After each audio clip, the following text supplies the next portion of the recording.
कि अगर आप बीजेपी का नाम लेने से भी डर रहे हैं और आप बीजेपी के खिलाफ ही जो पार्टी जीती है उसके विधायकों द्वारा चुन के भेजे गए हैं, तो ये तो ठीक नहीं है। और जब संसद में बात उठानी होती है तो राघव जो हैं इसमें पीछे रहते हैं। चीफ इलेक्शन कमिश्नर को इम्पीच करने का मोशन हो तो राघव कहते हैं मैं इस पर साइन नहीं कर सकता। केंद्र सरकार का वो नाम भी नहीं लेना चाहते। मोदी का नाम तो बहुत दूर की बात है।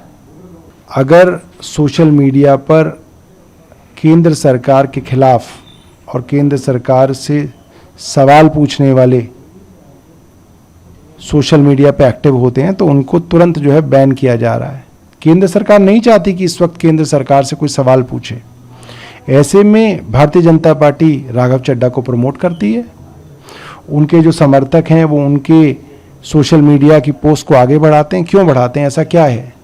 देखिए, कुछ महीनों से आप सब देख पा रहे होंगे कि जो मेन अपोजिशन पार्टियों का काम होता है कि सरकार से पार्लियामेंट के अंदर सवाल पूछे जाएं, खास तौर पे जो पब्लिक के सवाल हैं वो आप सरकार से पूछें ताकि सरकार की जवाबदेही जो है जनता के प्रति तय हो। जिस तरीके से पूरे जो इलेक्टोरल सिस्टम है उसको हाईजैक किया जा रहा है, हर राज्य में जहां चुनाव होते हैं वहां पे वोटर लिस्ट में बड़े स्तर पे मैनिपुलेशन हो रहा है, वोट काटे जा रहे हैं, झूठे नकली वोट जोड़े जा रहे हैं, लाखों लोगों को दूसरे राज्य से लाके वोट कराया जा रहा है। ये सबके सामने हो रहा है। इलेक्शन कमीशन पूरी तरीके से केंद्र सरकार के साथ काम कर रहा है। इसके खिलाफ आवाज़ उठाना किसका काम है? सांसदों का काम है।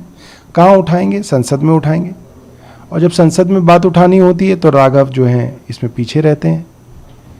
चीफ इलेक्शन कमिश्नर को इम्पीच करने का मोशन हो तो राघव कहते हैं मैं इस पर साइन नहीं कर सकता। केंद्र सरकार का वो नाम भी नहीं लेना चाहते। मोदी का नाम तो बहुत दूर की बात है। तो ऐसे में सवाल उठता है कि इतना डर क्यों है और क्या डर की राजनीति की जा सकती है? और आज जो पूरे देश में हम देखते हैं कि कोई भी अगर सोशल मीडिया पर केंद्र सरकार के खिलाफ और केंद्र सरकार से सवाल पूछने वाले सोशल मीडिया पे एक्टिव होते हैं तो उनको तुरंत जो है बैन किया जा रहा है। केंद्र सरकार नहीं चाहती कि इस वक्त केंद्र सरकार से कोई सवाल पूछे। ऐसे में भारतीय जनता पार्टी राघव चड्ढा को प्रमोट करती है। उनके जो समर्थक हैं वो उनके सोशल मीडिया की पोस्ट को आगे बढ़ाते हैं। क्यों बढ़ाते हैं, ऐसा क्या है? क्यों? क्योंकि देश के जो मुख्य सवाल हैं उन सवालों से हटाकर आपको समोसे के सवाल पे उलझा दिया जाए कि साहब समोसा 25 की जगह 20 का होता तो ज़्यादा अच्छा होता। रवि किशन जो इनके गोरखपुर के एमपी हैं वो कहते हैं जी कहीं पे समोसा बड़ा मिल रहा है, कहीं पे छोटा मिल रहा है, ये बराबर मिलना चाहिए, तो इसके ऊपर ये कमीशन बना दिया जाए। तो जो संसद है उसके अंदर गंभीर मुद्दों पे चर्चा हो और उनके कुछ हल निकले। और जिस पार्टी ने आपको भेजा है उस पार्टी के मुद्दों को आप उठाएं और जो सरकार है उससे डरे ना। अगर आप डर गए तो आपकी राजनीति जो है खत्म होती है।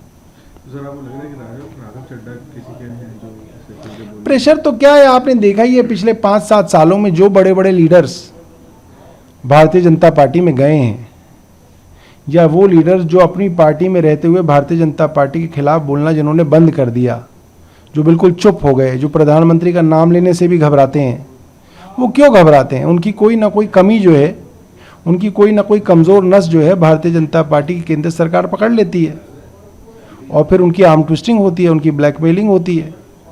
फिर कई बार लोग जो है हमने देखा कि जिनको सबसे देश का भ्रष्ट लोग बताया जाता था वो लोग फिर भारतीय जनता पार्टी ज्वाइन करते हैं।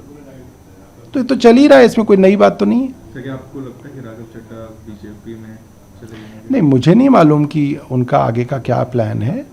हमारे कहने का मतलब ये है कि अगर आप बीजेपी का नाम लेने से भी डर रहे हैं और आप बीजेपी के खिलाफ ही जो पार्टी जीती है उसके विधायकों द्वारा चुन के भेजे गए हैं, तो ये तो ठीक नहीं है।